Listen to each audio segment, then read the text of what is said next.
Magana Timirandasya Gyananjana Shalakaya Chakshurumeritamina Tasmai Shri Gurave Namah Gaurave Gaurachandraya Radhikaye Tadaraye Krishnaya Krishna Bhaktaya Tad Bhaktaya Namo Namah.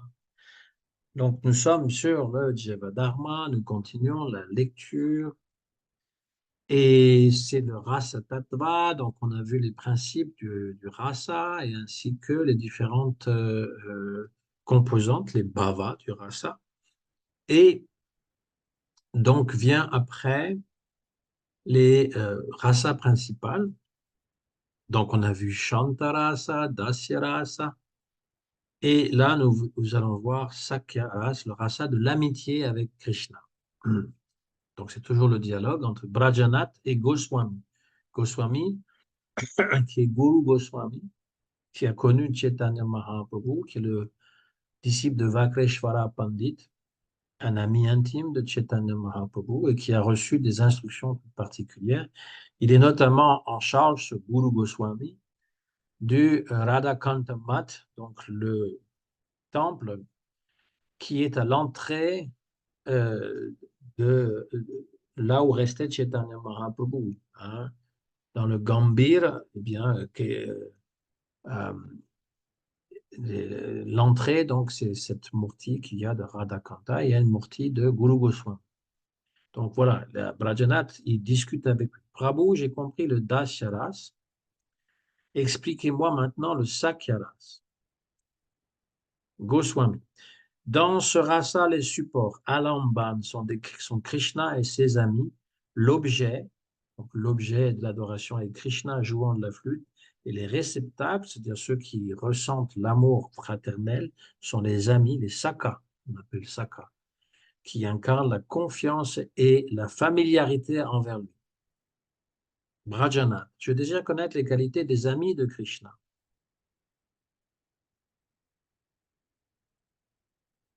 Goswami, les amis de Krishna sont semblables en forme, qualité et accoutrement à ceux du Dasyaras, ceux qui sont dans la servitude, enfin, le service plutôt. C'est pas la servitude, mais c'est le service. Mais à la différence des fidèles serviteurs, ils ne sont pas imprégnés de crainte révérentielle. Il y a cette espèce de euh, révérence qu'on a pour son aîné, son père, si c'est le fils de Krishna, comme Pradyumna, ou encore le serviteur qui considère que son maître est absolument incroyablement génial. Donc il y a cette espèce de crainte, pas une peur, mais comme la révérence. Leur qualité essentielle est le Vishramba, une confiance profonde, une intimité, une familiarité avec Krishna.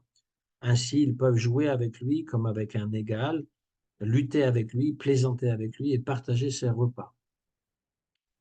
Il existe deux grands types d'amis, ceux qui vivent dans la ville et ceux qui vivent dans le village.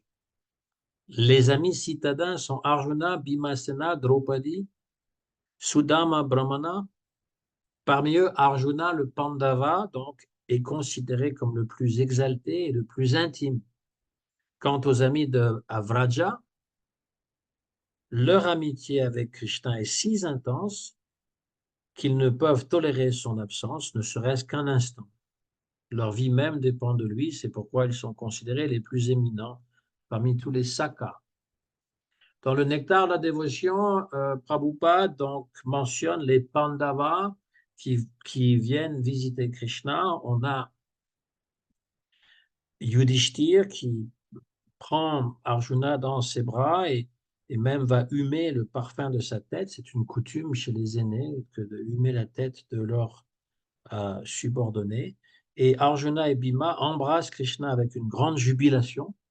Et les deux frères plus jeunes, à savoir Nakula et Sahadev, touchent les pieds du lotus de Krishna. Donc ça, c'est ce qu'on appelle l'étiquette à suivre, c'est-à-dire que lorsque on a des personnes aînées, il faut leur montrer du respect. En Inde, encore aujourd'hui d'ailleurs, certains enfants vont donc se prosterner devant euh, même un invité qui est plus âgé. Euh, et un ami, donc on se prend dans les bras, et puis un aîné, eh bien, c'est nous qui nous prosternons devant lui, ou alors nous lui montrons donc des marques de respect. C'est quelque chose d'important, hein. En Occident, ça se perd complètement. Des fois, on a l'impression que la jeunesse considère toutes les autres personnes comme leurs amis, quoi, même les gens qui sont de l'âge de leur grand-père, de leur père. Mais c'est comme ça. Donc ça, c'est les marques d'amitié différentes, hein, qui peuvent exister entre ces personnes. Nakula et Sahadev considèrent Krishna avec quand même un peu de révérence. Il y a quand même du Dasyaras. Euh, Arjuna et Bhima sont donc dans le Sakyaras. Et Yudhishthira, qui est plus âgé que Krishna, qui est le roi, eh bien, il y a une trace quand même de Vatsalya, c'est-à-dire que parentale, protection. Parmi les 5 Pandavas, Arjuna est le plus proche de Krishna, plus intimement lié. Hein, ils peuvent manger ensemble, parfois dans la même assiette, dormir sur le même lit. Parfois, Arjuna repose sa tête sur les genoux de Krishna. Il parle, il plaisante avec lui. Ils sont très décontractés. Et à Vrindavan, eh bien, les petits pattes sont encore plus proches de Krishna. C'est des amis intimes. Combien de différents types d'amitié existent-ils à Vraja, Vrindavan? Vrajanath demande. Goswami répond, on compte 4 groupes d'amitié. Les amis bienveillants, Surit, Su ça veut dire bien, Rit ça veut dire le cœur, bon cœur. Les copains, bon, j'ai traduit ça par copain, Saka. Étymologiquement, le copain, c'est celui avec qui on partage le pain, donc un intime compagnon. 3, les amis confidentiels, j'aurais pu traduire par compagnon aussi, ça aurait aussi été bien. Les amis confidentiels, les priya saka. Priya, ça veut dire cher, cher ami. Et 4, les amis intimes, priya narma saka. Les surit saka sont légèrement plus âgés que Krishna, et éprouvent à son égard une certaine affection parentale, Vatsyarasa. Du fait de leur âge supérieur, ils cherchent toujours à le protéger de tout danger. Ainsi, ils portent parfois les armes pour châtier toute personne malveillante. Donc, parmi ceux-là, on a Vijaya, Balaram. Hein, ils sont plus âgés que Krishna, ils pensent toujours à son bien-être. Et donc, Balaram est considéré comme le plus important. Par exemple, là, dans le Nectar de la dévotion, on a euh, Balaram qui déclare à Subal: mon cher ami, s'il te plaît, informe Krishna de ne pas aller aujourd'hui au lac de Kaliya. Aujourd'hui, c'est mon anniversaire et je souhaite rester à la maison avec Mère Yashoda et Rohini. Dis-lui qu'il ne doit pas sortir de la maison aujourd'hui. Cela montre comment Balaram, le frère aîné de Krishna, s'occupait de lui avec un amour parental, même s'il avait une amitié pour son frère. Il était un peu plus âgé, donc il s'occupait de son frère en le protégeant. D'ailleurs, lorsque Krishna a dansé sur les têtes de Kaliya, il n'était pas là, Balaram. C'était son anniversaire. Il n'était pas content après. Comment ça se fait qu'il n'a pas écouté ce que je lui avais demandé? Les amis de Krishna qui sont un peu plus jeunes que lui et dont l'amitié est teintée d'un léger mélange de dasya, donc c'est le contraire. Ils ne sont pas vatsalya, ils sont dasya, ils ont une relation de service, de respect, sont appelés Saka, les copains, on va dire, les compagnons. Leur affection est simple et spontanée, mais comporte encore une certaine révérence envers Krishna. Parmi les Saka, on compte Vrishabha, Ojasvi, Devaprastha, Manibanda. Ils sont tous des amis de Krishna. Certains d'entre eux se lèvent tôt le matin, vont immédiatement à la maison de Krishna et attendent devant la porte d'entrée pour le voir et l'accompagner au pâturage. Pendant ce temps, Krishna se fait habiller par Yashoda. Quand elle voit un garçon debout à la porte, elle lui dit: eh bien, Vishala, c'est le nom du garçon, pourquoi restes-tu là? Entre donc. Alors, avec la permission de Mère Yashoda, il entre aussitôt dans la maison Et pendant que Yashoda habille Krishna, l'ami essaye de l'aider à mettre ses clochettes de cheville et Krishna, en riant, le frappe en plaisantant avec sa flûte. Alors Mère Yashoda dit à Krishna, qu'est-ce que tu fais? Pourquoi taquines-tu ton ami? Krishna éclate de rire et son ami se met à rire lui aussi. Donc il y a une forme d'amitié remplie de joie, de confiance, d'intimité entre ces amis et ils le considèrent non comme le Dieu suprême, mais comme leur cher compagnon. Vrajanath, j'ai bien compris. Parlez-moi maintenant des amis les plus chers à Krishna, les confidents, Priya Saka, et les amis intimes, Priya Narma Saka. Goswami, les Priya Saka jouissent d'une intimité, d'une affection profonde avec Krishna. Ils partagent souvent avec lui des secrets. Et les Priya Narmasaka sont les amis les plus intimes qui assistent aussi Krishna dans ses lilas amoureuses avec les gopis. Leur amitié se combine ainsi avec une touche de Madhurya Rasa. Donc on a ici qui, comment dire, des amis qui sont dans le secret des dieux, hein, c'est comme on pourrait le dire comme ça, le secret du Dieu, hein, avec ses amours avec les gopis, alors que les autres amis, ils n'en savent rien. Donc, on va voir. Qui sont-ils? Les amis appelés Priya Saka sont presque du même âge que Krishna. En raison de leur amitié intime et personnelle avec le beau Dieu, leur comportement repose uniquement sur l'amitié pure et sans mélange. Le comportement des autres amis se fonde parfois sur un amour parental ou sur un esprit de servitude, mais le principe fondamental des Priya Saka est simplement l'amitié sur un pied d'égalité. Shridam, alors Shridam, c'est le frère de Radharani. Shridam, Sudam, Dam, Vasudam, Kinkini, Stoka Krishna, Hamshu, Bhadrasena, Vilasi, Pundarik, Vitanka et Kalavinka sont des Priya Saka. Le comportement de ses amis confidentiels est décrit par une amie de Radharani qui lui dit « Ma chère et reconnaissante Radharani, ton ami Krishna est aussi servi par ses amis intimes. Certains d'entre eux plaisantent avec lui à voix douce et l'amusent énormément. » Dans le Nectar de la dévotion, on nous décrit aussi un ami brahman qui s'appelle Madhu Mangal.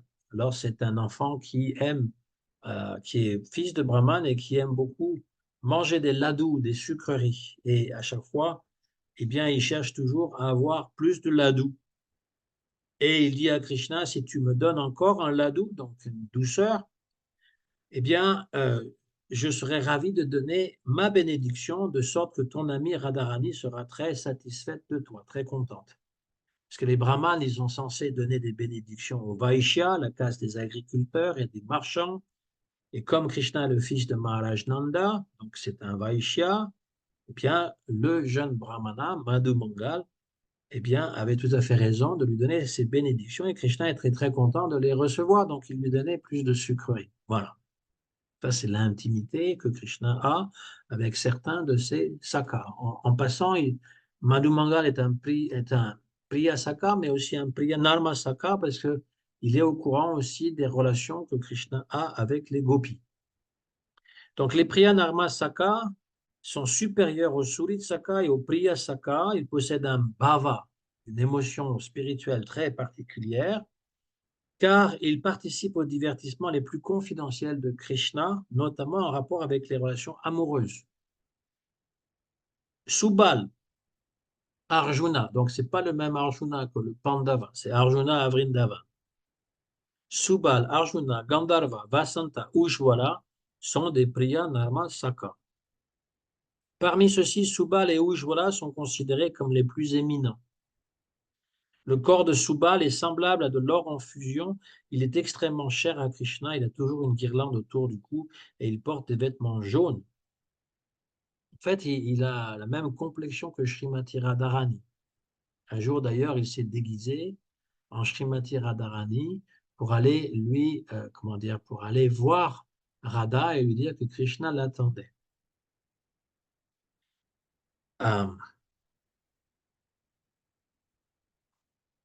Une gopi s'adresse à Radharani en disant « Ma chère délicate amie, regarde comment Subal chuchote ton message à l'oreille de Krishna.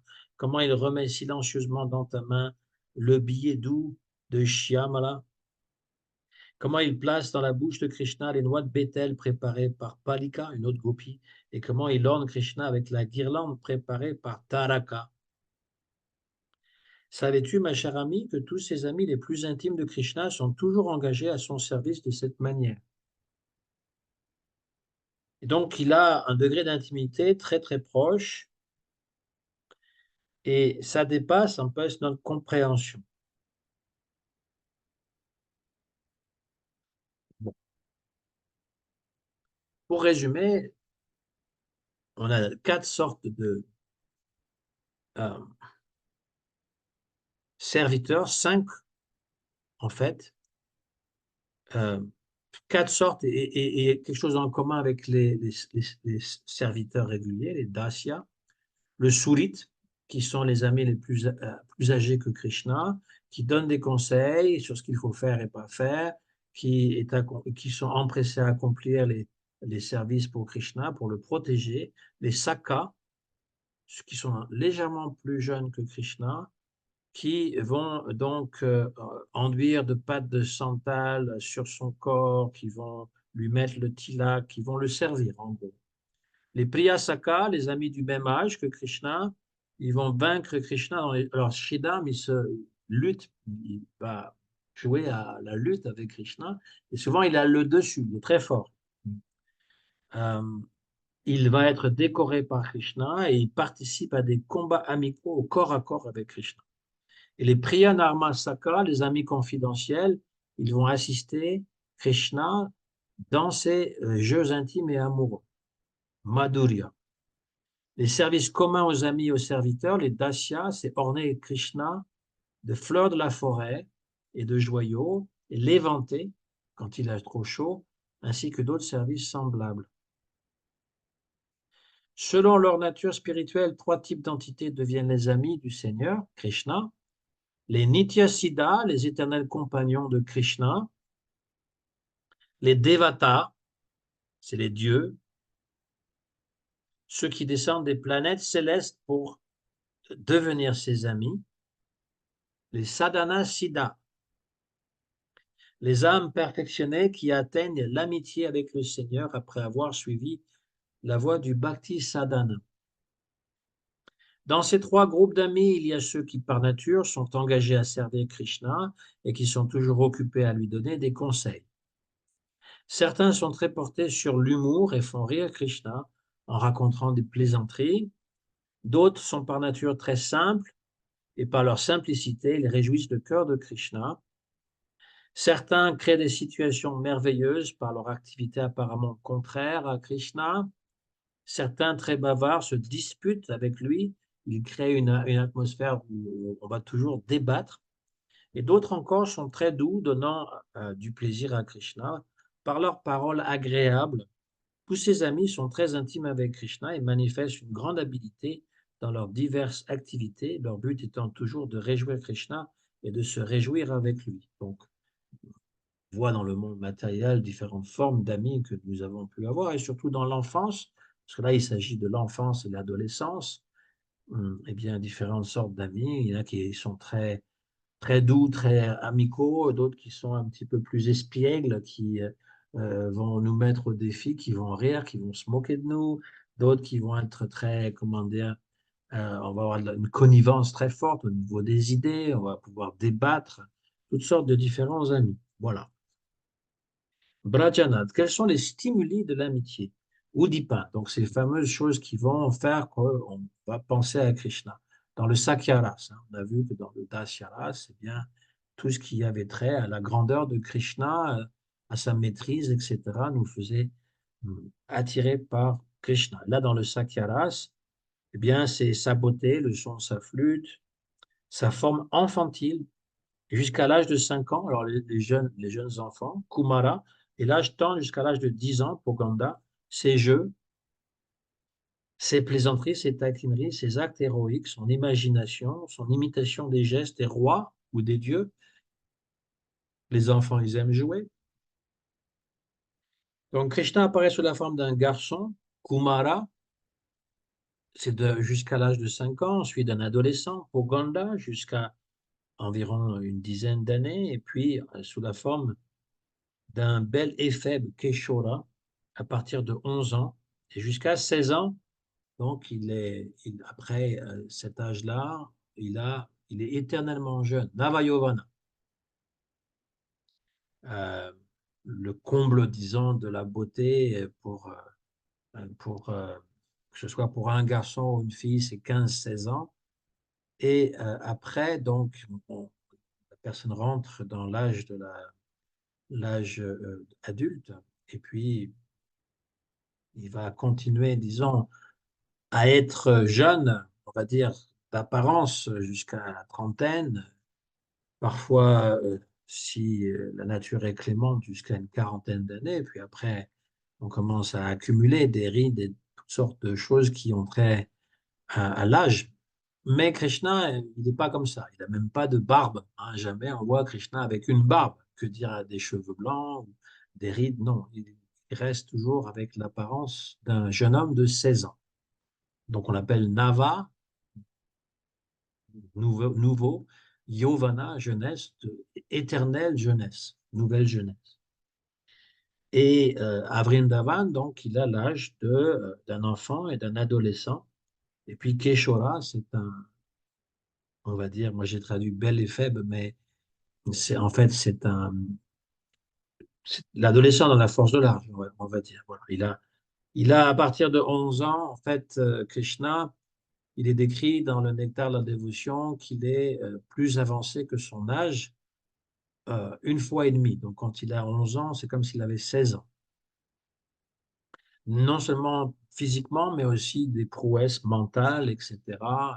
L'intelligence, il est une fois et demie plus avancé que son âge. Alors, quand il est jeune, ça représente plus grand-chose lorsqu'il a 30 ans ou 40 ans. On dit que Krishna a vécu sur la Terre pendant 125 ans, mais disons, euh, il a toujours été, disons, jeune d'apparence. Alors, quelles sont les expressions naturelles de l'amitié, les anubhava, dans le Sakara, c'est-à-dire ces genres de, comment dire, de extase qui se manifestent dans le corps. Les anubhavas de l'amitié envers Krishna comprennent le combat, donc c'est comment on se comporte, oui. Le combat amical, au corps à corps, la lutte. Pour plaire à Krishna, les amis aussi aiment jouer à la balle, au dé avec lui. Ils aiment se porter sur les épaules les uns les autres. Les combats au bâton, comme, comme on a les arts martiaux, eh bien, un combat au bâton. S'asseoir avec Krishna au même endroit, ou sur le même lit, le même siège, ou sur la même balançoire. Ils aiment rire en racontant des blagues. Ils jouent dans l'eau. Ils attrapent la queue des singes. Ils vont, comment dire, sauter d'un arbre à l'autre avec les singes. Ils vont chanter et danser avec Krishna. Le Shrimad Bhagavatam dit aussi qu'ils imitent les oiseaux, qu'ils vont jouer ce qu'on appelait les cow-boys et les Indiens. Bon, ben là-bas, Krishna, c'est un cow-boy. En anglais, on dit cowboy. C'est ce qui s'occupe des vaches. Mais les Indiens, bah, les Indiens de là-bas, les Indiens à turban, on va dire. Mais c'est pas le même jeu que nous on jouait, mais disons, c'est le même principe. Ou encore les bandits et puis les policiers. Ils aiment jouer à ce genre de choses comme les enfants aiment jouer. Parce que, comme je l'ai dit, Krishna a différents âges, il a donc différentes façons d'avoir des amis. Euh,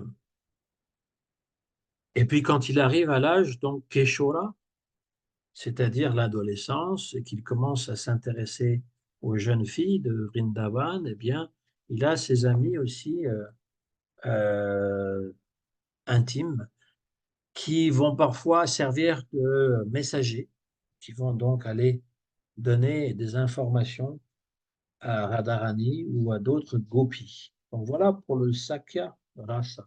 Ok, Vatsalya Rasa, l'amour parental. Ce jour-là, à l'auberge, Vijaya Kumar et Brajanath prirent du kitchari et visitèrent le samadhi d'Haridas Thakur. On est à Jagannath Puri, donc ils sont allés voir le Samadhi d'Arida Astako, il y a un temple ISKCON juste à côté, et puis il y a le crématorium, pas loin. Après avoir payé visite à Tota Gopinath, donc ça c'est la Murti que s'occupait Gadadhar Pandit, Tota Gopinath, ils se rendirent au Radhakanta Math, donc là où il y a la Murti de Radha Krishna, le temple à l'entrée donc de là où est le Gambhira. Et donc, ils s'inclinèrent devant Guru Goswami, ils s'assirent respectueusement. Ils commencèrent à discuter de divers sujets avec Dhyana Chandra Goswami, le disciple de Guru Goswami. Et pendant ce temps, Guru Goswami prenait son repas. Une fois qu'il avait terminé, il regagna son siège. Et à ce moment, Brajanath, avec une grande humilité, s'enquit du sujet du Vatsalya Rasa. Et Guru Goswami commença à parler. Goswami. Lorsque l'amour extatique, bhava, se développe en relation parentale et s'établit de manière stable, cette relation est appelée Vatsalya Rasa.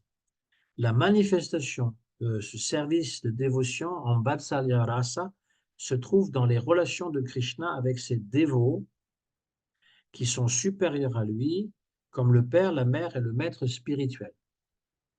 Voici une liste de personnes respectables qui jouissent de l'affection parentale envers Krishna, donc Mère Yashoda, la reine de Vraja, Maharaj Nanda, le roi de Vraja, Mère Rohini, la mère de Balaram, toutes les gopis âgées, pas les jeunes gopis, les gopis âgées dont les fils furent enlevés par Brahma, Devaki, l'épouse de Vasudev, les 15 autres épouses de Vasudev, Kunti, la mère d'Arjuna, Vasudev, le père putatif de Krishna, et Sandipani Muni, le maître de Krishna, le gourou qui enseigne les Védas. Toutes ces personnalités sont considérées comme des aînés respectables, animés d'un amour parental pour Krishna. Cette liste est présentée par ordre d'importance et il apparaît clairement que Nanda Maharaj et Yashoda sont tenus pour les plus éminents parmi toutes les personnes dans Vatsalya. Vrajanath, quels sont les stimulants spécifiques Udipan de l'amour parental pour Krishna? Goswami, l'Udipan, donc ce qui stimule l'amour parental, c'est les 3 âges qu'il a, que je viens de vous dire, hein, quand il est enfant, quand il est un pubère, on va dire, et jeune adolescent. Donc Komara, le premier, et à cet âge-là, Krishna est sombre, attirant, doté d'un corps tendre, orné de toutes les qualités merveilleuses. Il parle des paroles charmantes, il est honnête, pudique, obéissant, respectueux et généreux. Toutes ces qualités sont considérées comme des provocations extatiques pour l'amour. Provocation, c'est des stimulants, enfin, oui, ce qui stimule l'amour parental pour Krishna. Dans le nectar de la dévotion, il est dit qu'au début et au milieu de l'âge de Komara, les cuisses de Krishna sont potelées et l'intérieur de ses yeux est blanchâtre. On y voit les signes de ses premières dents qui percent et il est très doux et délicat. Donc là, on est Komara, c'est jusqu'à 5 ans, hein. Donc il est très jeune. Lorsque Krishna n'avait que 3 ou 4 dents qui sortaient de ses gencives, son corps était très petit et il commença à intensifier l'amour parental de Nanda Maharaj et de Yashoda Mai par les activités de son corps. Parfois, il faisait quelques pas, jambes écartées et tremblantes, et tombait à terre. Parfois, il pleurait, parfois, il souriait, parfois, il suçait son pouce, parfois, il s'allongeait à plat sur le dos. Quand Krishna était allongé, parfois, il suçait ses orteils, parfois, il projetait ses jambes en l'air, parfois, il pleurait, parfois, il souriait. Mère Yashoda, voyant son fils dans ses divertissements enfantins, ne songeait aucunement à le restreindre, mais commençait plutôt à le contempler avec avidité, goûtant avec délectation les jeux de son enfance. Vrajana, quels sont les anubhavas de ce rasa? Les anubhavas, donc, c'est les manifestations extatiques extérieures. Eh bien, c'est sentir la tête de Krishna, donc, comme je l'ai dit, humer le parfum de la tête de Krishna. Surtout les bébés, ils ont un parfum particulier. Je parle de la tête, hein, évidemment. Nettoyer son corps avec les mains, lui octroyer les bénédictions, lui donner des ordres, prendre soin de lui, le protéger, lui donner des instructions bénéfiques. L'ardeur des aînés à l'embrasser, le serrer dans leurs bras, l'appeler par son nom et le réprimander au moment opportun sont aussi des anubhava, assez semblables à ceux qui prouvent les amis de Krishna. Vrajanat, quels sont les sattvika bhava de ce rasa, c'est-à-dire les symptômes d'extase qui viennent intérieurement? Goswami, les 8 symptômes extatiques du Vatsalya Bhakti Rasa sont les suivantes: la stupeur, la paralysie, par exemple, une mère de Vrindavan voyant son enfant Krishna, donc quand Krishna il avait assumé la forme de son enfant, donc il était Krishna, mais les mères pensaient que c'était leur enfant, eh bien, elle le voit rentrer après une longue attente et elle est immobile, saisie d'émotion, c'est une forme d'extase. Bon, les mères dans ce monde, elles ont aussi ce genre d'émotion, mais c'est plutôt de l'inquiétude, donc ce n'est pas une extase. Euh, Transpiration. Exemple, Nanda Maharaj, inquiet du retard de son fils, se met à transpirer d'angoisse et de joie mélangée. Ensuite, 3, tous les poils du corps se dressent comme électrisés. Exemple, Mère Yashoda, voyant son enfant sucer ses orteils, sent son corps parcouru de frissons et de bonheur. 4, altération de la voix. La voix tremble, se brise, devient rauque et aiguë. Par exemple, une gopi âgée voulant gronder son enfant, alors l'enfant qui est Krishna mais déguisé en tant que son enfant, elle veut le gronder pour avoir volé du beurre, mais elle se met à bégayer et à sangloter d'émotion. Tremblement, tout le corps est pris de frissons et de secousses. Exemple, une mère serre son enfant Krishna contre son cœur et tremble d'un mélange d'amour et de crainte. 6, changement de couleur du corps, le teint devient pâle, rouge ou lumineux. Exemple, Yashoda pâlit lorsqu'elle croit que son enfant est en danger, puis son visage s'illumine en le retrouvant sain et sauf. Ensuite, il y a les larmes. Des larmes coulent abondamment, incontrôlables. Exemple, un jour, l'enfant Krishna marchait dans la cour en tenant le doigt de son père. Comme il ne pouvait pas marcher d'un pas ferme, Nanda Maharaj craignait qu'il ne tombe. Protégeant ainsi son divin fils, des larmes jaillirent soudain de ses yeux et il fut submergé de joie.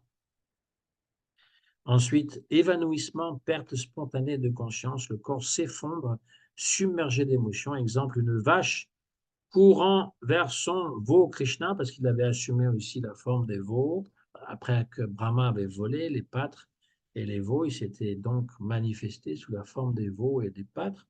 Et les vaches, eh ben, elles voyaient leur veau qui était en fait Krishna, et elles chancellent, elles s'arrêtent, chancellent, ivres d'amour. Dans le Vatsalya Rasa, ces 8 symptômes se manifestent en plénitude chez les habitants de Vrindavan, car leur amour parental est spontané, sans calcul ni recherche d'avantage. Les mères ont des larmes, des frissons, la voix brisée, du lait qui jaillit spontanément de leur sein. Les pères sont épris de stupeur devant la beauté de Krishna. Les vaches, leurs pieds débordant de lait, leurs pieds débordant de lait, ont les yeux en larmes et les poils hérissés. Ces sattvika bhava confirment que l'amour parental envers Krishna est plus fort que tout raisonnement ou tout pouvoir de yoga. Il est pure extase spirituelle. Donc les vaches, elles ont un sentiment paternel envers Krishna. Elles lui donnent son lait et elles sont très heureuses de le faire. Vrajanat. Quelles sont les émotions transitoires, Vyabhi, Shari, Bhava de ce rasa? Goswami. Ces bhava sont les mêmes que ceux du Priti Rasa, mais avec en plus l'épilepsie. Donc, Priti Rasa, c'était Dasya. L'épilepsie, c'est la perte de conscience. Hein. Les Vyabhishari Bhavas, alors je ne sais pas si c'est vraiment épilepsie, perte de conscience, il faudrait vérifier pour ne pas mettre n'importe quoi comme traduction.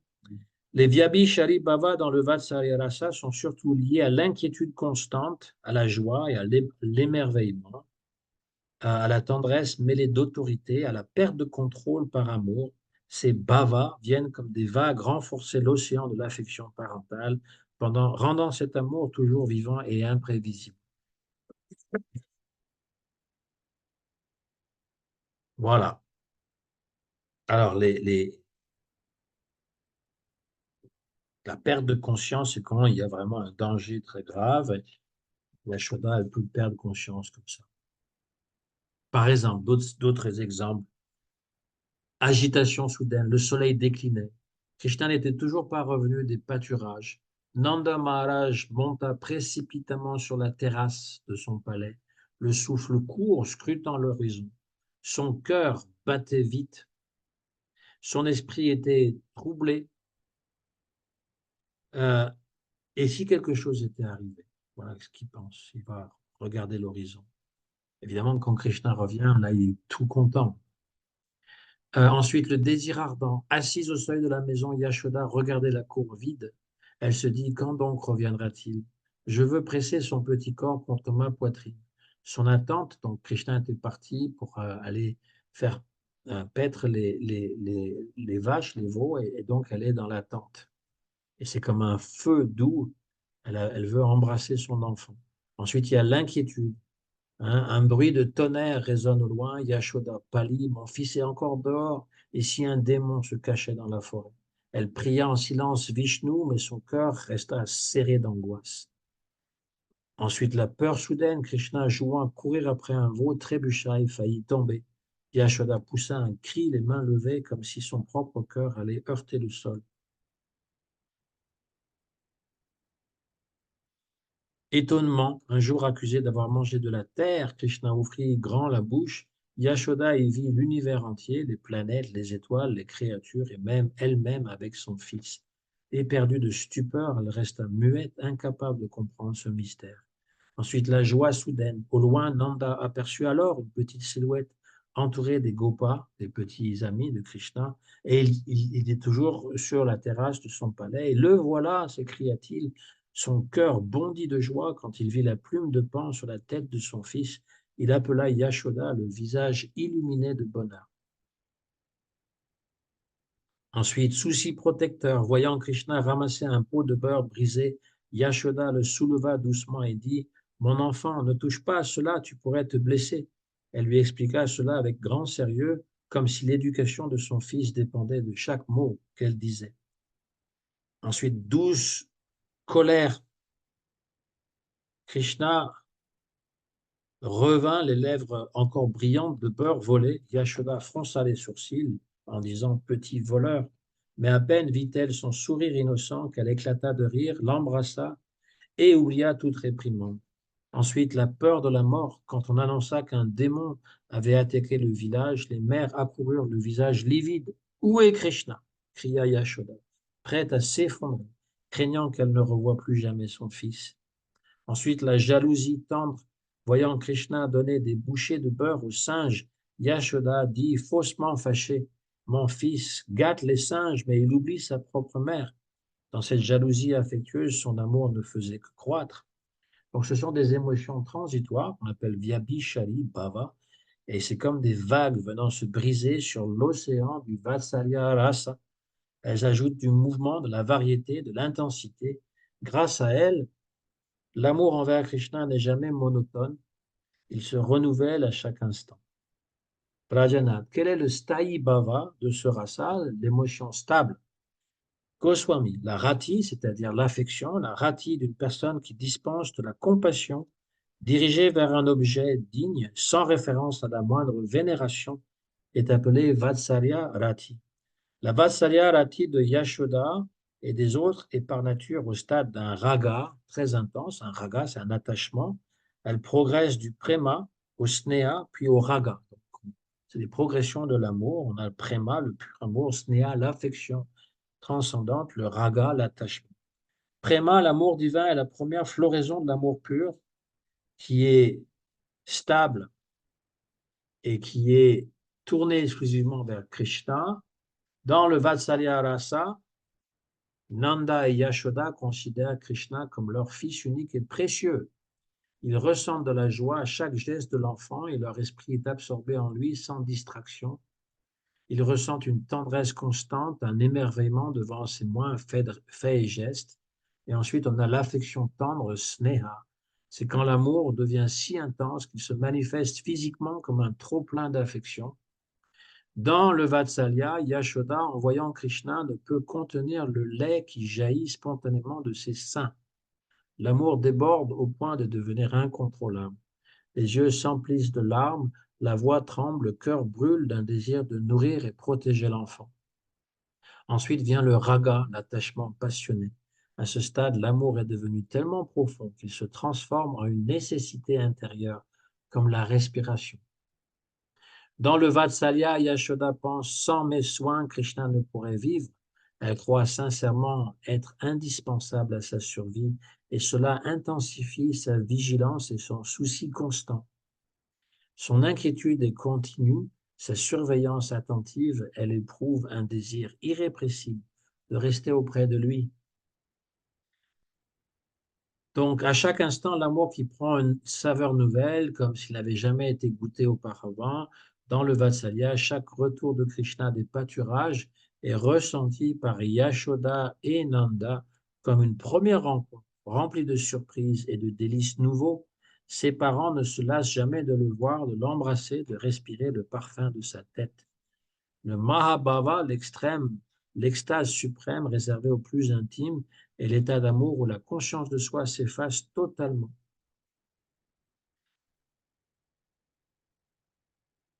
Donc, voilà le chemin parcouru.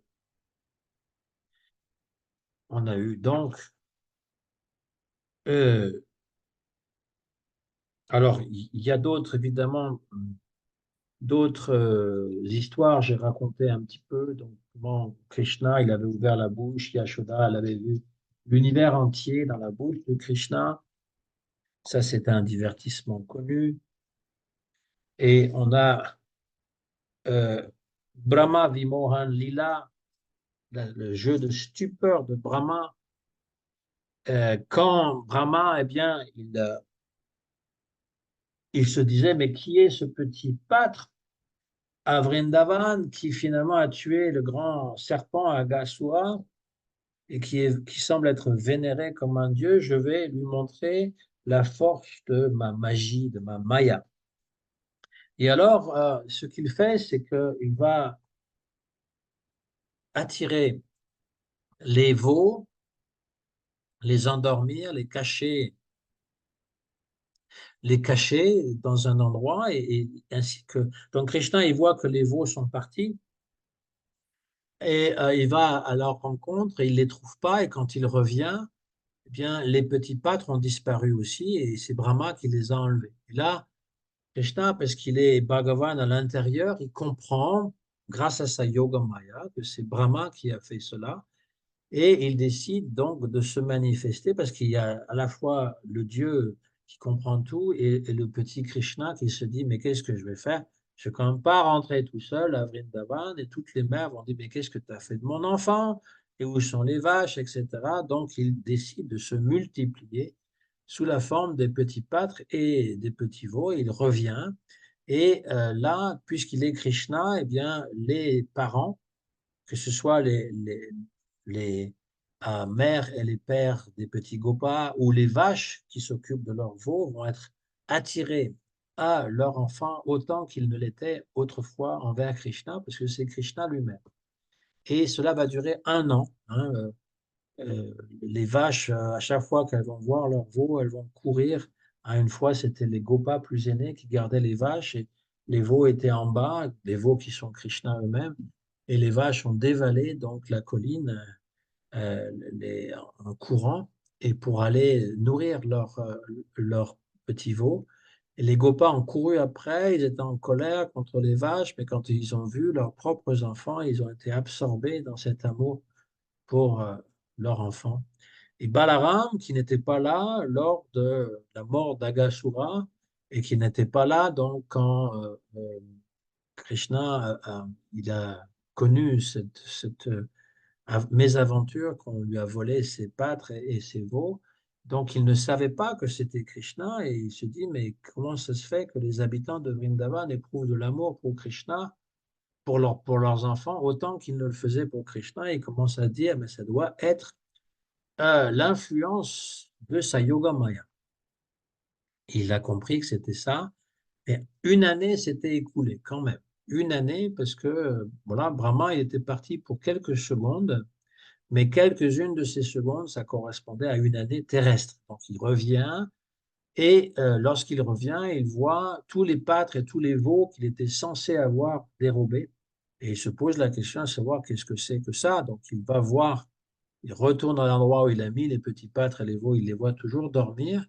Et il revient, il voit Krishna, donc, qui a assumé ses formes de veau et de vache. Et là, il est perplexe. Il dit, mais est-ce que c'est mon maître Narayan? Et à partir de là, Narayan, la forme de Narayan, de Vishnu à quatre bras, se manifeste. Donc, il manifeste à l'intérieur de tous les veaux et de tous les pâtres, et Brahma est complètement époustouflé. Donc, ça, c'est une histoire qui va nourrir le Vatsalya Rasa, parce que toutes les femmes, les gopis âgées, eh bien, elles ont été attirées par Krishna avec la même bhava, le même sentiment que Yashoda. Par ailleurs, lorsque cela arriva, eh bien, les brahmanas ont dit qu'il fallait marier les filles. C'était un bon moment pour marier les filles avec les jeunes gopas. Donc, en Inde, on mariait les enfants. Ça ne veut pas dire qu'ils vivaient ensemble, mais ça veut dire que leur époux ou leur épouse était déjà choisi. Hein. Srila Prabhupada, il disait qu'à l'âge de 5 ans, il était déjà marié. Hein. Mais bon, il n'a pas vécu avec sa femme. Mais disons que ça se passe comme ça. Et donc, toutes les petites filles des gopis ont été mariées aux gopas qui sont en fait Krishna. Et donc, du coup, ben, Krishna était le mari légitime, le premier mari de toutes ces jeunes filles. Mais elles ne savaient pas que c'était Krishna. Voilà, ça c'est pour la petite histoire de Brahma Vimohan Lila. Et puis, on a aussi ben, l'histoire de Damodar.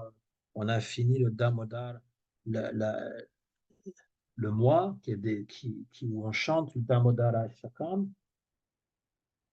Et eh bien, durant Damodar, Krishna vole du beurre, il casse, il casse donc euh, un pot de beurre, il vole, il va le donner au singe. Yashoda essaye de l'attacher à un mortier, et puis c'est toujours trop court, vous connaissez l'histoire. Hein. Euh, Krishna va faire ce divertissement pour Mère Yashoda. Il va prendre compassion de Yashoda qui essaye de l'attacher à tout prix, mais qui n'y arrive pas. Il manque toujours l'espace de 2 doigts. Et donc en anglais, on dit 2 doigts, c'est des centimètres pour nous, mais disons que les 2 doigts sont symboliques puisqu'il y a un doigt qui signifie qu'il faut pouvoir continuer l'effort dans le service de la bhakti. Et l'autre doigt, c'est la miséricorde de Krishna. Donc Yashoda, elle a réussi à attacher Krishna parce qu'elle a persévéré dans son effort. Et puis Krishna, il a eu compassion, il a dit quand même, je ne vais pas laisser ma mère dans cet état-là. Et donc ça, c'est l'enseignement ésotérique qui nous est donné pour comprendre que ces 2 doigts représentent ces 2 choses importantes. Si on n'a que la miséricorde, mais on ne fait pas l'effort, on ne va pas pouvoir progresser. Et si on n'a euh, que l'effort et pas de miséricorde, c'est pareil, on ne pourra pas y arriver. Donc voilà pour ces 2 rasas très importantes qui sont euh, Sakyaras et Vatsalyarasa. J'imagine qu'il n'y a rien de nouveau, mais c'est toujours intéressant de revoir un petit peu ces relations. Je signale en passant quand même que toute cette théorie du rasa, c'est propre à Rupa Goswami et c'est vraiment unique dans l'histoire des religions. Chaitanya Mahaprabhu, il a introduit donc cette idée que nous avons des relations avec Krishna. Déjà, dire que Krishna est la personne suprême, qu'il est le Dieu créateur et qu'il est le Dieu suprême, c'est déjà extraordinaire, surtout pour des Européens comme nous. Mais en plus de croire que nous avons une relation intime, de toujours plus en plus intime avec lui, c'est vraiment quelque chose d'unique. La plupart des religions, c'est soit Shantarasa, relation neutre, faite de Eshwarya, on peut apprécier la forme universelle, un Dieu créateur, mais pas un Dieu proche par l'amour. Ensuite, dans les religions, il y a le Dasyaras. Tout le monde donc veut servir ce Dieu incommensurable, mais certainement pas Sakya, l'amitié. Il faut vraiment être très proche de Dieu et encore moins Vatsalya, avoir le sentiment qu'on met qu'on s'occupe de lui comme une mère, comme un père. On attend de lui ceci. On attend que ce soit lui qui se comporte comme un père envers nous. Hein, notre Père qui est aux cieux, comme le disent les chrétiens. Voilà, donc c'est du Vatsalya, enfin c'est du Dasya, ça. On l'a vu, que les enfants de Krishna, comme Pradyumna, considèrent leur père Krishna donc comme le maître absolu.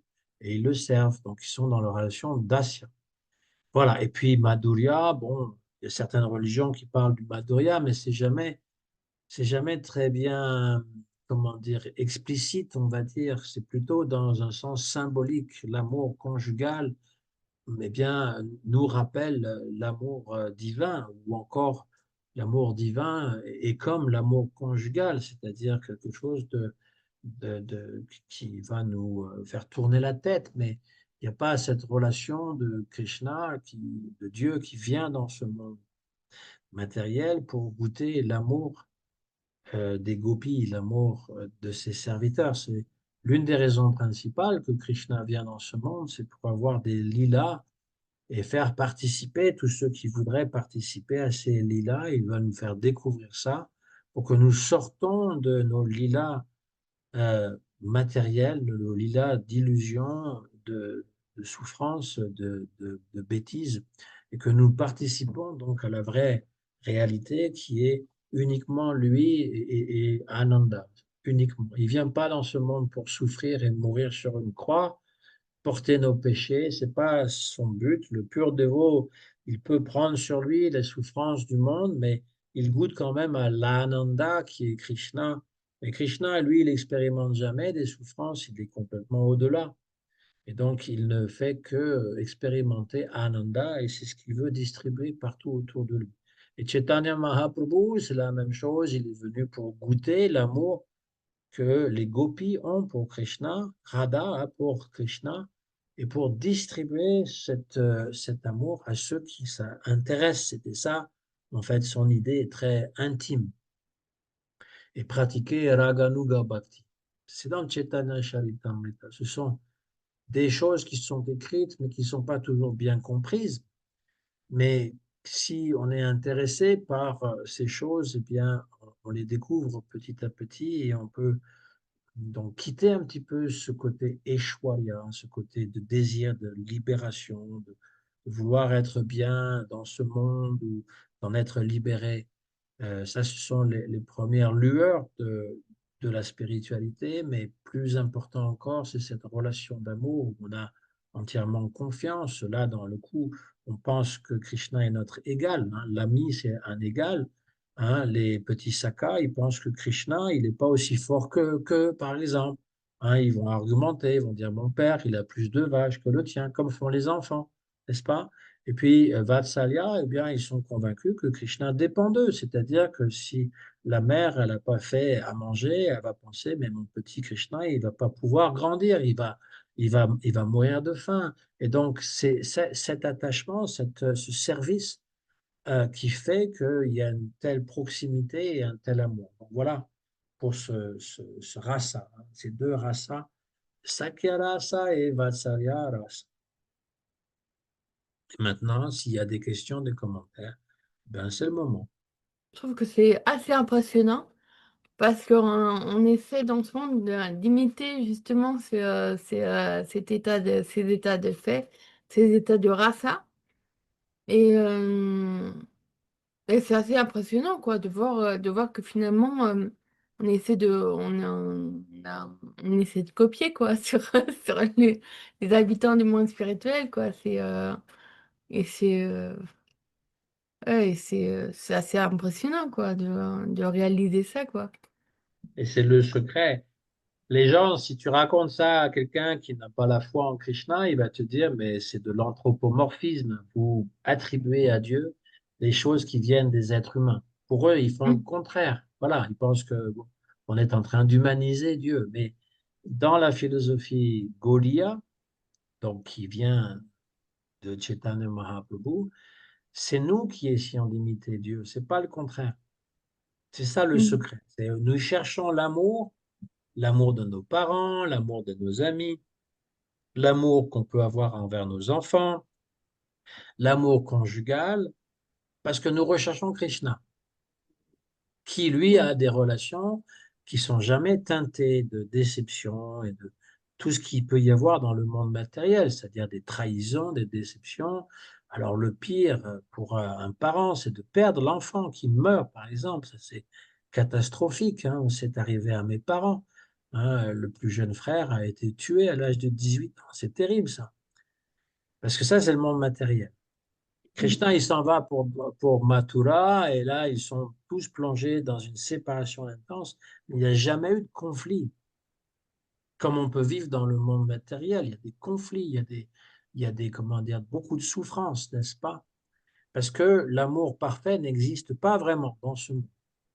Il peut seulement exister par un dharma, c'est-à-dire si on est vraiment fidèle à cela, ou encore par un karma exceptionnellement bon. Mais sinon, on a tous des expériences qui sont mélangées de joie et de peine, y compris avec ses patrons, n'est-ce pas? Le Dacia, ça n'existe pas vraiment. Des patrons qui sont mauvais, qui nous exploitent, voilà, ça existe.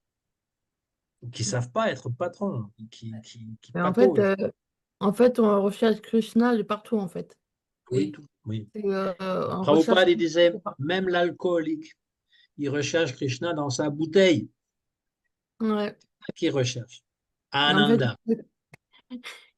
une fois que c'est vide, ben, en fait, il n'y a pas Krishna dedans. Non, c'est parce que la bouteille, elle est très grande, elle n'a pas de fond. Parce que Krishna, il est très profond. Mais une fois qu'on a compris ça, on peut arrêter ces genres d'addictions Mhm. Mhm. qu'on a vraiment Ouais. compris. Il faut vraiment le comprendre, hein. Il faut Mhm. arrêter, Mhm. voilà, donner. Et c'est que Krishna qui peut nous donner la satisfaction, pas tous ces Mhm. succédanés. Ouais. C'est Et vrai. alors, moi j'ai une question, enfin je sais pas si c'est une question. Vous me voyez, vous? Parce que moi Ouais, j'ai, ouais. Oui, on te voit très bien. je me vois plus, mais c'est pas grave. J'ai, c'est revenu, enfin voilà, je suis tombée sur le verset dans la Bhagavad Gita qui dit que enfin, le swami, je sais plus, le maître ou le dévot qui n'arrive pas à être dans où Dieu ne lui suffit pas et qui pense à la vie de famille ou tout ça et qui ne doit pas rester seul et qui ne doit pas faire vœu de renoncement. Tu vois ce verset?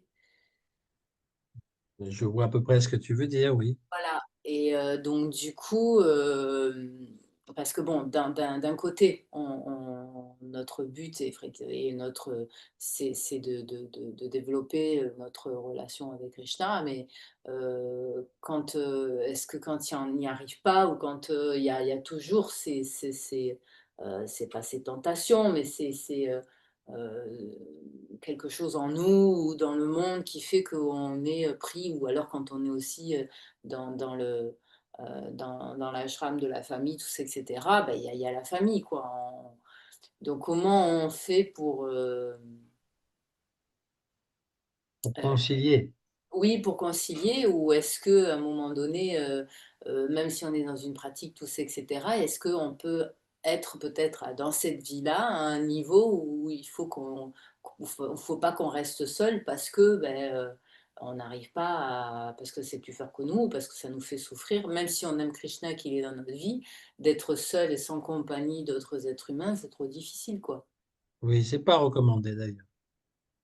C'est Voilà. pas recommandé d'être seul. Voilà, évidemment, après, si on veut des relations d'intimité, surtout au niveau juste amical, on va dire, et c'est difficile de s'associer avec des gens qui n'ont aucune foi en Krishna. C'est ça le problème. On peut avoir des gens avec qui on échange des trucs, mais on ne peut pas tout leur dire et tout partager s'ils n'ont pas la même chose que nous avons. Tu comprends? Ah oui, oui, je vois bien de quoi tu parles. Mais on ne peut pas rester seul. C'est pas tellement bon de rester seul. Et c'est ça. On n'est pas fait pour ça. Non. Quand tu parles du renonçant, ça existe de moins en moins, hein. Je veux dire, tu as quelques monastères chrétiens, et puis tu as en Inde de moins en moins de places où on peut être seul, parce qu'il y a tellement de monde. Donc, et puis, bon, je veux dire, faire vœu de silence, de faire vœu de ne pas parler à personne. Mon expérience, c'est qu'on peut développer des problèmes psychologiques graves en faisant ce genre de choses de façon artificielle. Donc, il y a tout un processus dans lequel on peut justement vivre avec d'autres personnes. Alors, le Varnashram Dharma, c'est ce qui est idéal, mais ça marche pas à 100% pour tout le monde tout le temps. Il y a toujours des choses qui sont difficiles, comme je l'ai dit, les conflits, ça fait partie de la vie. Et donc, parfois, on voudrait avoir un ashram stable, mais on n'y arrive pas parce qu'on ne trouve pas la bonne personne ou parce qu'on n'est pas prêt ou je ne sais trop quoi. Voilà. L'idée, c'est pas de faire le yo-yo sans arrêt, c'est essayer de trouver une forme de stabilité, ce qui pourra nous aider dans la bhakti. Il ne faut pas déprimer, il faut pas, la solitude, ça mène à la dépression. Il ne faut pas, comment dire, Ou alors ça va trop loin spirituellement et on se détache. Enfin, moi je l'ai expérimenté il y a quelques années et on est tellement, on peut être avec Krishna tout le temps, etc. Mais du coup, on se coupe complètement du monde, quoi. Et il y a un fossé encore plus grand qui se crée. mais le monde, si tu travailles dans le monde, tu vas côtoyer des gens. Même quand tu sors dans la rue, tu vas à l'épicerie du coin, tu vas acheter des choses qui sont nécessaires, tu dis bonjour, au revoir, tu peux même échanger. Il n'y a rien de mal, hein, tout ça. Ça, c'est tout Oui, à fait oui. normal. Et au contraire, il faut rester courtois et être poli avec les gens et on peut même échanger. Après, comme je le dis, si c'est des choses plus profondes, des choses auxquelles on croit, à moins de prêcher constamment avec les gens, ce qu'ils apprécient pas toujours, n'est-ce pas? C'est même pareil pour la famille. On ne dit pas qu'il faut pas fréquenter la famille, même s'ils sont pas dévots, mais il y a une chose entre aller les visiter, leur apporter quelque chose à manger, échanger des choses, et puis discuter sur les choses profondes auxquelles on croit et qui sont importantes dans notre vie, parce que s'ils n'y croient pas, ça va être juste des prises de tête. Oui, oui. Ou alors, ils vont réussir à nous convaincre que tout ça, c'est de la foutaise, etc. C'est pour ça que c'est toujours délicat. Donc, les liens qu'on peut avoir, c'est mieux si on rencontre des gens qui sont sur la même longueur d'onde et qui ont pour Krishna des pensées plutôt sympathiques. Voilà. Alors, on peut être marié avec quelqu'un qui n'est pas dévot, ça existe, du moment qu'il ne va pas, comment dire, être un obstacle. Voilà. Qui soit ouvert, quoi. Oui, oui. La chose la plus importante, c'est de développer la bhakti. Ouais, ouais. C'est Mais ça qui est la chose la plus importante. il y a des personnes qui sont naturellement dans le service ou dans la bienveillance ou Ouais, ouais. service au prochain, quoi. Moi, je le vois dans les rencontres que j'ai ici ou là avec la nouvelle coloc que j'ai. Elle est naturellement dans le service, tout ça, etc. Donc, je suis très contente parce que, alors là, elle est partie avec le livre de Krishna en vacances dans sa famille. Elle est assoiffée de savoir tout ça. Ah, Donc, c'est bien ça. donc C'est voilà, bien. c'est un cadeau vraiment du ciel incroyable, donc ça m'encourage et ça me donne envie de me replonger parce qu'il y a eu quelques années où j'ai été vraiment seule, très seule, mais tellement absorbée il y a eu les années Covid en fait, absorbée dans ces relations d'amitié, enfin, pas, j'étais pas dans ces relations-là, mais d'écouter, de voir les histoires de Krishna en tant qu'ami, en tant que ci, en tant que là, les enseignements, tout ça, etc. Mais ce que je veux dire, c'est qu'à un moment donné, quand on est seul et qu'on est absorbé régulièrement, j'ai envie de dire, pour pas dire tout le temps, mais il y a un décalage qui se crée parce que si on n'a pas vraiment de vie sociale ou pas vraiment de travail, tout ça, etc., de développer ces relations quand on est sur Terre, de ces relations, de vouloir servir notre Mourti comme si on lui parlait, comme si c'était notre enfant ou autre qui est à la maison ou notre ami qui est à la maison. Mais il y a un décalage qui se crée avec l'extérieur en fait. Et moi, je l'ai vécu. Et, Voilà, et donc c'est pas facile de trouver, de développer à la fois notre bhakti, notre relation, intime avec Oui, Krishna mais et d'accord. En fait, de garder les pieds sur terre quelque part. c'est Je vrai. sais pas si Mais si supposons que tu n'aurais pas de bhakti, ce serait quand même difficile. ah oui, oui, non, Même, mais ça, c'est pas de même ça que si je tu n'avais parle. pas de la bhakti, que tu vivais Ça serait seul, pire. tu vois, c'est ça que je veux dire. C'est pas la bhakti qui te rend comme ça. Non, non, non. C'est vrai qu'il y a pas beaucoup de gens qui partagent notre Ouais, vie, mais bon, après, comme je le dis, on n'est pas obligé non plus d'avoir des liens très proches avec tout le monde. Quand je dis, c'est vraiment, on échange des choses qui nous tiennent à cœur. Tu sais très bien que si tu échanges sur des choses comme ça avec des gens qui ne sont pas intéressés, membres de ta famille ou autres, ça va tourner quelque chose de conflictuel et de désagréable pour tout le monde. Et donc, on ne peut pas échanger là-dessus, mais on peut quand même échanger d'autres choses. C'est-à-dire, moi, oui. je fais tout le temps ça dans mon travail. Les gens, ils sont contents, ils me voient, tu vois, ils ont besoin d'avoir de l'affection. Mmh mh. Donc, je fais, je fais tout mon possible pour que je me montre, que je ne sois pas toujours un ours. Des fois, ça peut arriver, mais voilà, parce que ben, ils ont des vies difficiles, hein. Je le sais. Ce que tu me dis, il y a beaucoup de personnes âgées, par exemple, qui vivent Ouais, seules, qui sont terriblement isolées, que venir à l'église, écouter un sermon ou une explication biblique, c'est mieux que de rester seul chez soi. Tu c'est ça. vois? C'est comme ça, hein. Ouais. Donc, l'idée, c'est que la solitude, lorsqu'elle est extrême, il faut trouver quelque chose. Et ça existe, aller faire, s'inscrire dans un cours de yoga ou de tai chi. Déjà, tu vas rencontrer des gens qui sont un peu comme toi, qui s'intéressent au moins à la santé, etc. Et ça te fait sortir de chez toi, Oui, oui. tu vois? Et en fait, ça, c'est pas trop de ça que je parlais, mais c'est que c'est, là, on rentre vraiment avec l'enseignement d'aujourd'hui, avec ses je vais pas savoir le redire, j'ai pas trop la mémoire, mais avec ses sentiments d'amis, on rentre dans l'intimité vraiment là de Vraj, et quand on est là-dedans et qu'on se plonge dedans et qu'on peut sentir un petit peu quand on a été à Vrindavan ou qu'on peut se rappeler un peu de choses qu'on a vécues personnellement, voilà, quand on a fini de goûter à ça, on se retourne, on dit: «Bon, ben comment je fais pour continuer à vivre dans ce monde?» C'est ça que je veux dire, c'est qu'il faut trouver, enfin je pense qu'il c'est un équilibre entre notre bhakti et nous plonger dans notre relation avec Krishna et pas nous devenir un ermite, c'est ça que je veux dire. Ou alors c'est un choix mais c'est là, ben voilà, est-ce que c'est possible dans l'âge de Kali, quoi? C'est pas recommandé. Encore une Ouais. fois, je me répète, mais Oui, je veux je dire, sais. c'est ce que nos acharyas nous ont recommandé, c'est l'association des dévots. Ouais, ouais. Donc, dans la mesure du possible, c'est pas toujours possible d'être avec les personnes, mais au moins de rester en contact avec eux, parce que les personnes qui sont dans la même voie spirituelle, ils peuvent se réconforter et s'aider mutuellement. Voilà, c'est ça que je veux dire.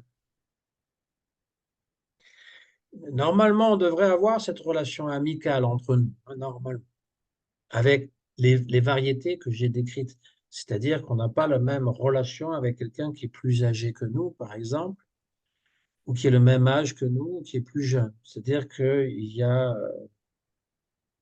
automatiquement, même dans le monde matériel, mais disons entre dévots, si la personne est plus âgée, c'est plus ou moins une relation parentale, de protection que ce dévot aîné aura.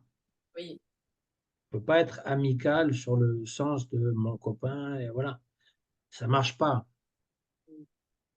C'est vrai, c'est Oui, important. oui. Donc c'est important à ce niveau-là aussi. C'est comme ça qu'on pourra aussi se sentir bien. Voilà. Donc après, il y a des sortes d'amitié qu'on apprécie de ce type-là, et puis on a l'amitié de type égal, c'est-à-dire qu'on ait le même âge, les mêmes expériences, etc. Il y a tout ça. Mais c'est pas recommandé de vivre seul. Oui, oui. Et c'est en ça que du coup, comme disait Rassalila, toutes les relations qu'on a dans le rasa vont nous inspirer effectivement aussi dans notre vie matérielle. Oui. Si on voit Krishna partout, on est capable de vivre avec les gens sans avoir des conflits d'intérêts. C'est ça. Si on arrive à être dans cette affection, quoi, Oui, qui est différente en fonction de chaque personne, en fonction de l'âge, en fonction de la relation, en fonction de tout ça, etc. oui, mais bien sûr. Mais le monde matériel nous apprend aussi à vivre ce genre de relation, hein, c'est ça aussi. C'est ça, Si on est dans le monde matériel, c'est bien pour apprendre ça aussi. c'est ça. C'est pour être en relation avec Krishna, oui, mais on est aussi en relation les uns envers les autres. Et comment est-ce qu'on vit ces relations? Et c'est Aujourd'hui, ce que je remarque, c'est que tout est un petit peu faussé, c'est-à-dire qu'il y a une espèce de relation chaotique ouais. où on ne sait plus très bien qui est le père ou la mère, ou voilà, je veux dire, on veut tout inverser.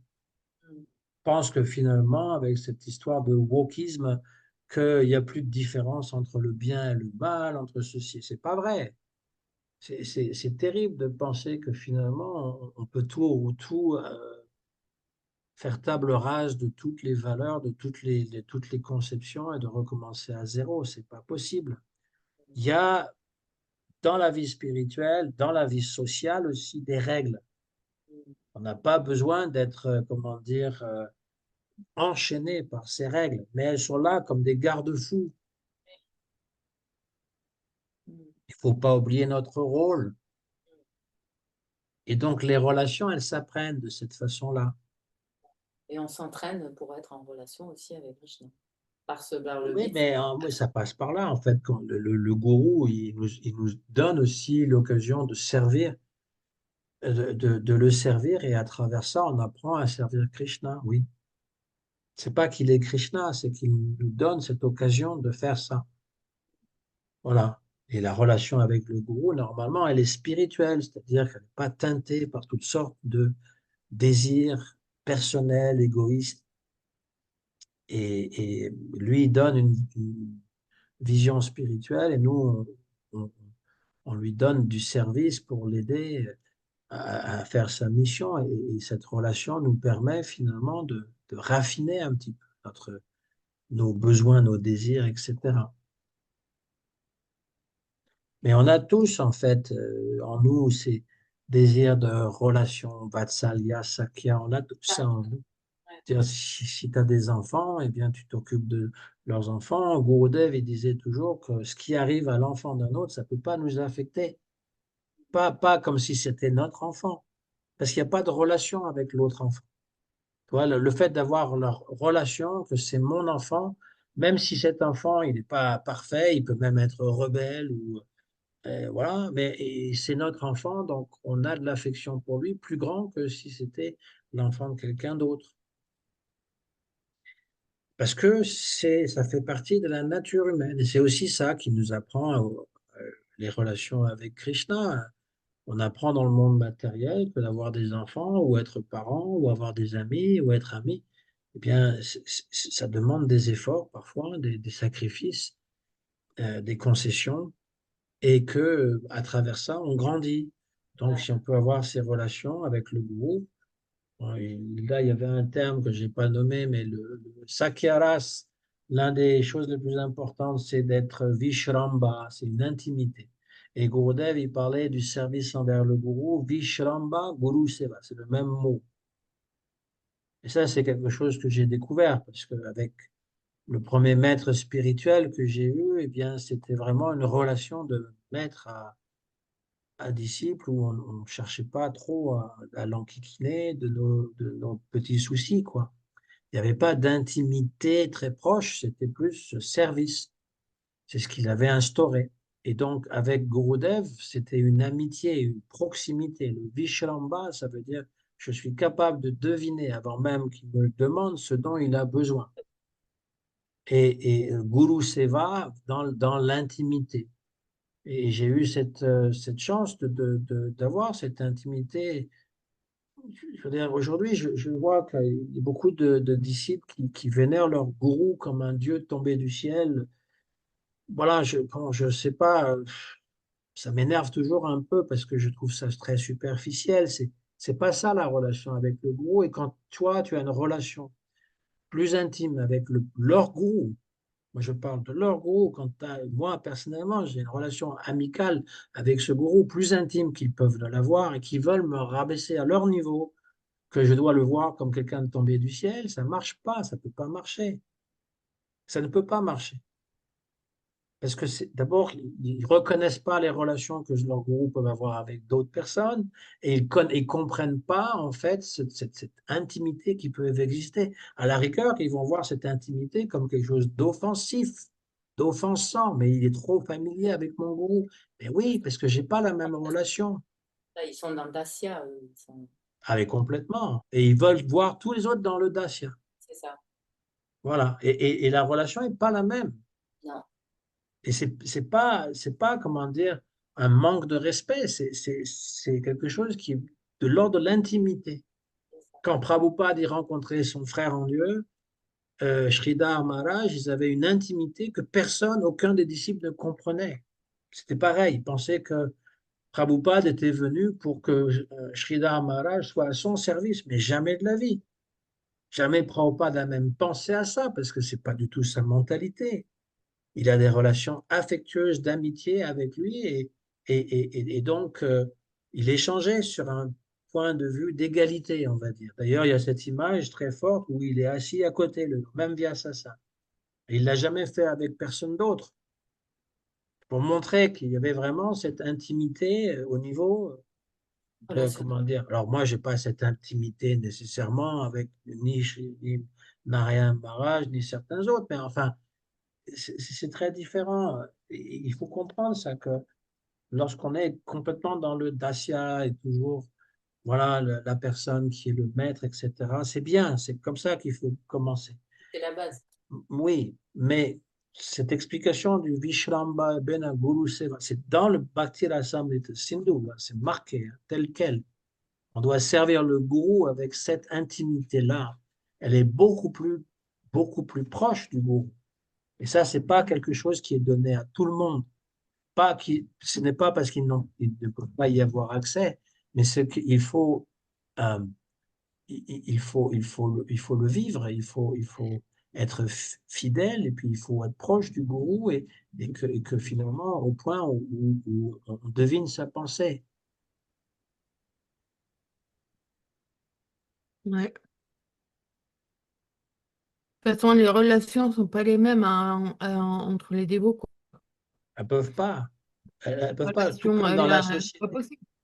C'est pas Dans la possible. société, non, c'est pas possible. Dans la société déjà humaine, c'est déjà le cas. On n'a pas les mêmes relations avec tout le monde. Ouais. Les personnes Mhm. qui sont nos oncles, par exemple, c'est un peu une extension de nos parents. C'est Oui. pas nos amis. C'est pas nos amis. Ils sont plus âgés, ils ont l'expérience de la génération des parents, etc. Mhm. Et après, bon, les relations peuvent être bonnes ou mauvaises, ça c'est autre chose. Mais ce que je veux dire, c'est que quand les relations sont bonnes, elles sont différentes d'une personne à l'autre. Et on a différentes formes d'amitié déjà. Et puis il y a aussi, alors quand je dis amitié, ça ne veut pas dire familiarité, ça ne veut pas dire manque de L'affection. respect. Affection. Mais c'est une affection qui est d'égal à égal, c'est-à-dire que l'ami de Krishna pense qu'il est aussi bon que Krishna. Alors ça ne Mhm. veut pas dire que j'ai ce sentiment-là jamais avec Narayana, c'est pas ça. Mais lui, il m'invitait toujours pour qu'il m'assoie auprès de lui, ou que, tu vois, il parlait librement, et puis s'il y avait un petit peu toute cette espèce d'échoir, il dit, mais bon, c'est quoi le problème? Il Oui. faisait en sorte que ça n'avait pas lieu d'être. Ça ne veut pas dire que c'était pas important à une époque, mais à une autre époque, il y a quelque chose d'autre qui se passe. Oui.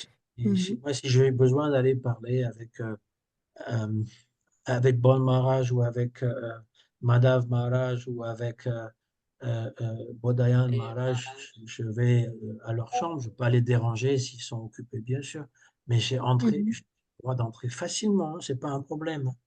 Et Bah si oui, bien sûr. j'ai une question, ils vont Mhm. me répondre, voilà. Mhm.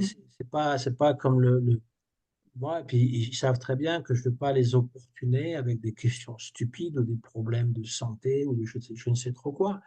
Mhm. Voilà, et donc c'est normal parce que on prend de l'âge et avec l'âge et l'expérience, et puis on a quand même pratiqué cette bhakti toute notre vie quand même. Mhm. Mhm. Voilà. Et donc ces choses qui sont un peu extérieures, on va dire, sont moins importantes. Mais cela étant dit, la relation de Dasya pour un disciple, elle est importante. Il faut commencer par là. Le Dasya, c'est Mhm. toujours là d'ailleurs, le service doit toujours être là, hein. Je veux oui, dire, ça ne nous empêche pas, j'allais te dire, c'est pas parce qu'on va avoir une intimité avec un aîné ou un dévot ou un maître qu'en fait, on ne doit pas le servir. il y a toujours le service. Il y a Oui, toujours le respect aussi. Oui. Il y a toujours le oui, respect. oui. Pour moi, bon Maharaj, tous ces sannyasis, moi, voilà, et c'est mes frères aînés, on va dire. Oui. On a le même âge. On a le même âge. Oui, bah oui. Et Les puis, relations sont pas la même, hein. une relation qui est assez semblable, quoi. Je veux dire, Mhm. on a connu Prabhupada, Gurudev, voilà, je veux dire, c'est difficile de juger après ces petits trucs, etc. Bah, il y en a un qui est sannyasi, l'autre qui a servi. Bon, ok, très bien, mais c'est important pour nous de voir que les relations entre les dévots ne sont pas les mêmes et qu'il y a aussi, je veux dire, ben, voilà, il faut reconnaître qui est qui et savoir comment c'est apprendre à se communiquer les uns avec les autres. Pas une question de penser je suis quelqu'un d'important, il faut que tout le monde non. Mais un jeune qui voudrait qu'il me traite comme son ami, ça peut pas marcher. Ça ne peut pas marcher. On n'est pas de la même génération, on n'a pas la même expérience, on n'a pas les mêmes dynamiques et plein d'autres choses. Mais aussi, il n'y a pas les mêmes désirs, hein. Je veux dire, Mhm. avec l'âge, les désirs Oui. beaucoup moins pressants que quand tu as 20 ans, quand même. Oui, Hein. Mhm. c'est beaucoup moins Voilà. de capacité. Surtout quand on cultive une vie spirituelle.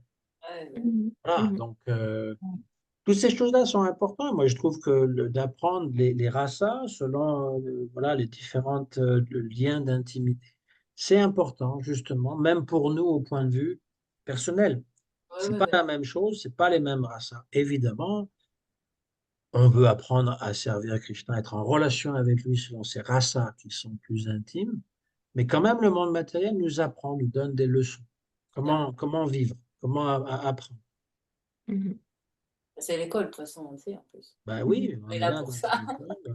L'école, c'est pas toujours marrant, des fois on redouble, mais elle est là pour apprendre et donc ultimement pour éveiller notre vie spirituelle. Et ça marche. On voit la différence, on voit qu'on Ouais. n'est pas la même personne qu'avant, même Mhm. s'il y a des choses qui sont toujours semblables, il y a toujours des histoires de vie.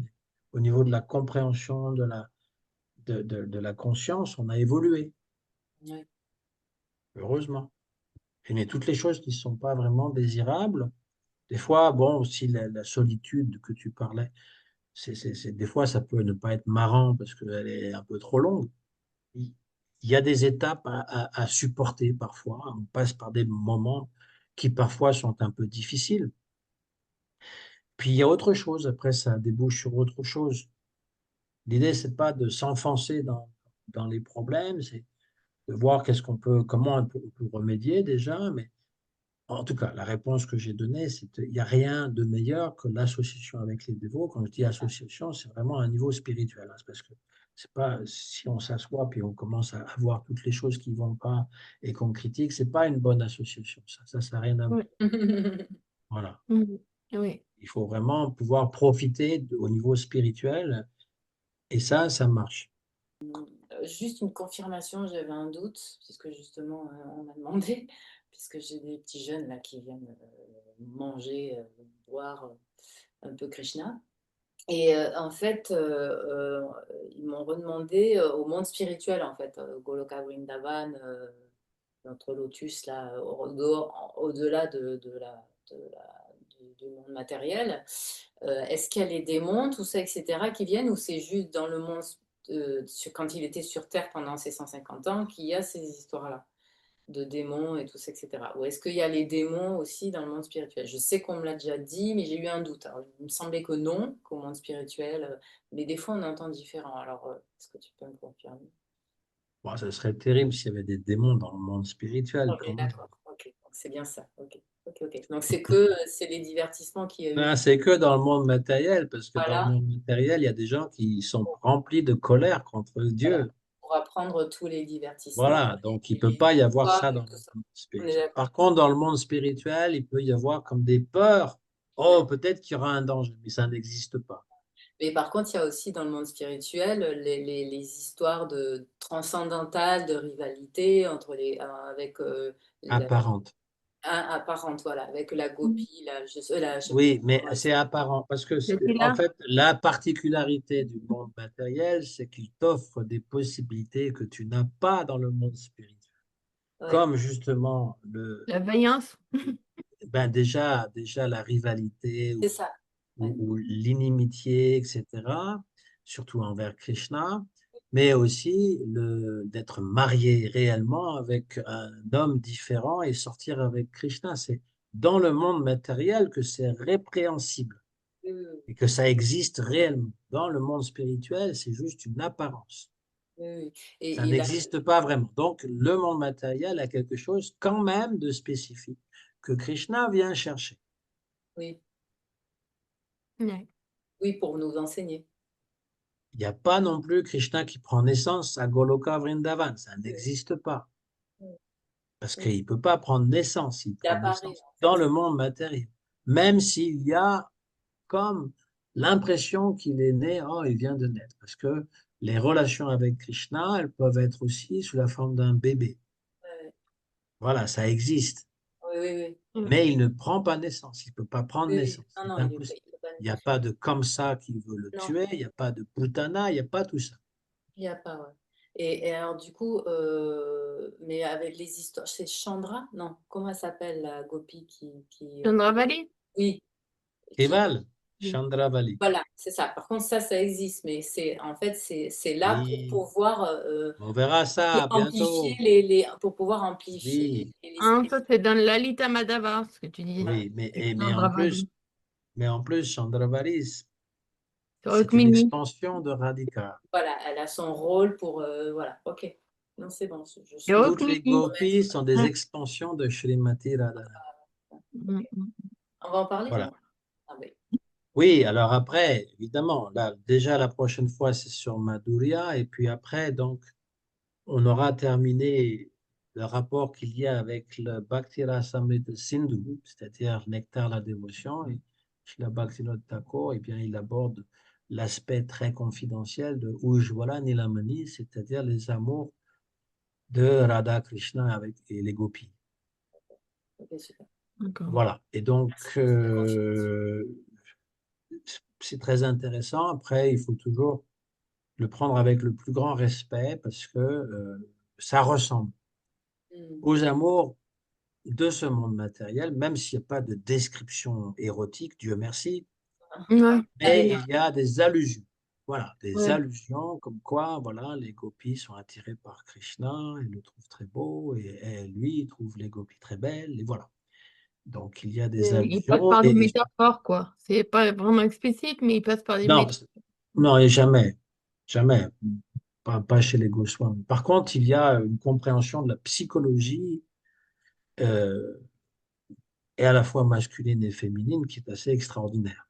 Mhm. Mhm. Rupa Goswami, il s'inspire des Natya Shastra et c'est la science de la poésie et Mhm. du Mhm. théâtre qui analyse donc toutes les humeurs. Déjà, on en a parlé, les humeurs, génial. donc les émotions qui peuvent animer. Donc, au niveau de Madhurya, c'est ce qui est le plus intime, on va dire. Et c'est ce que tout le monde recherche dans ce monde matériel quand même. Les enfants, on les a pas toujours avec nous. les parents non plus, mais le conjoint, eh bien, c'est pour la vie. Enfin, si on trouve le conjoint, la conjointe, mais voilà. Mais s'il n'est pas là, on y pense tout le temps. Oui, Donc, c'est quelque chose qui est quand même très important pour nous. Mais c'est pas, ça ressemble à ça, mais c'est pas ça. Krishna, mais c'est pas ça. C'est le vrai amour. Voilà, c'est ça. Et ça aussi, ça peut purifier notre désir que de comprendre et de l'apprécier. Et on verra ça en temps et lieu. La Je suis prochaine en fois. train de traduire cette dernière partie, c'est fascinant, hein. Et je me Oui, dis, ah, oui. mince, alors c'est vrai que je comprends pourquoi les acharyas ils nous ont dit faire attention, pas de parler Oui. ça trop. Voilà, donc il y a peut-être une manière de l'aborder, sûrement. La Mhm. meilleure manière, c'est moi celle que j'ai apprise de Shivananda Maharaj, parce qu'il est quand même celui qui nous a donné ça, et d'une Mhm. façon Oui, Mhm. très sobre, en mettant toujours l'accent sur Srimati Radharani. Parce que l'idée, en fait, du Madhurya, pour nous, c'est de développer le service envers Srimati Radharani. C'est ça. C'est pas de oui, oui. devenir une Pas gopie, d'être, danser avec Krishna. C'est pas ça du pas tout. d'être à sa place. Oui, Ah ben, oui. surtout pas. Ni à sa place, ni même à la place de ses Bonne copie. sakis, ses amis intimes. Mhm. Mhm. On est au service des sakis. Oui. Hein. Nous, notre chef de file, c'est Shri Rupa Manjari. Chez vous, Si on est dans cette Manjari Bhava, le chef de file des Manjari, c'est Shri Rupa Manjari. Et sous la forme extérieure, Rupa Manjari, c'est Rupa Goswami. On en reparlera, hein. Oui, oui, oui, oui. Prabhupada, il en parle, hein, dans le Chaitanya Charitamrita. Il en Mhm. parle. Et puis, les acharyas, ils en parlent tous.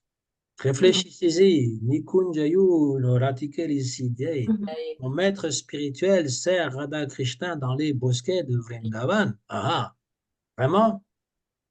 Vraiment? Oui. S'il fait ça, il est dans Manjari Bhava. Mhm. Donc, c'est quelque chose. Mais on verra en temps et lieu. De toute façon, je pense que Prabhupada, il va nous protéger. Euh, Mais Louis de Polanyi, la manie, c'est un gros pavé, hein. Moi, je l'ai en alors, c'est anglais. un gros pavé parce qu'il y a les commentaires de Jiva Goswami et de Vishwanath Chakravarti Thakur. Mais dans le Jiva Dharma, tout est résumé. Mhm. Parce que en fait, Shilanaya Maharaj, il est vraiment génial. Il a traduit la dernière partie aussi, son maître spirituel. Il n'avait pas traduit la dernière partie, le Rasa Tattva. Mhm.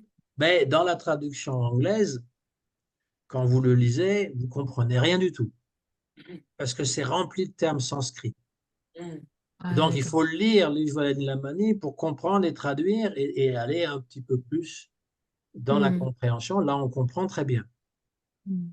Voilà. Donc, il l'a fait exprès pour que ceux qui lisent ce livre, ils se disent, mince alors, si je pensais que j'allais pouvoir me réjouir et dire quelque chose, tu vois, d'un peu polisson, intelligent. c'est pas, Ouais. non, mais je veux dire, dans cette Polissant. mentalité, oui, polissant, dans cet Ouais, esprit-là, mentalité un peu on se trompe complètement. tordue.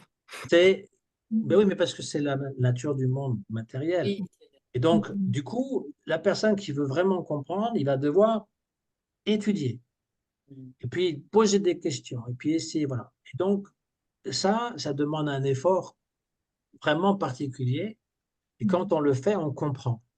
On comprend à la fois ce que Bhaktivinoda Thakur il dit, Rupa Goswami, mais aussi on comprend pourquoi c'est si confidentiel et pourquoi on ne peut pas aborder ces choses-là en public, Mhm. librement. Voilà, librement. Et encore moins si c'est vraiment je dirais, les histoires dans Ujjwala Nilamani, de toute façon, je ne peux pas les donner comme ça parce qu'il y a Non, vraiment non, des bien choses sûr qui que non. sont trop intimes, on va dire. pas Non, des faut droits. pas. C'est Non, le non. moins que je Pas puisse dire. Tu peux Mais de droit Mais on les on infragmental. résume. Non, reviendra. mais c'est au niveau en fait, c'est au niveau du romantisme qui c'est intéressant. C'est-à-dire qu'au Mhm. niveau des émotions, au niveau voilà, c'est ça qui est intéressant. Tout le reste, il faut toujours avoir le plus grand distance et respect. Voilà. Oui, Mhm. Oui. Pas rentrer dans ces choses-là comme si on allait, comme je dis, un truc polisson parce que c'est notre esprit un peu. oui, oui, oui. Et comme ça Conditionnement mental. n'a rien à voir. Ça n'a rien à voir. Quand on pense que les Goswamis étaient absorbés dans le Gopi Bhava. Ouais. hein. Ouais. Donc, c'est quelque chose qui est au-delà, hein. C'est vraiment au-delà, mais fantastique, hein. C'est vraiment absolument. Si on peut développer de l'appréciation pour ces choses, on va purifier notre cœur, hein. Il y a un verset dans l'épisode de la Rasa Lila, hein, qui dit que si on lit ou écoute ces histoires de Rasa Lila avec foi, eh bien, ça va laver la maladie du cœur qui s'appelle Kama. C'est marqué tel quel. Oui. Donc, c'est très, très puissant, très fort. Voilà. Oui. Mais il Faut faut pas. le faire avec beaucoup de respect et toujours avec le service. Ouais. On est là pour servir, on n'est pas là pour Distance et prendre. le détachement. Voilà. Ouais. Mhm. Radha Krishna.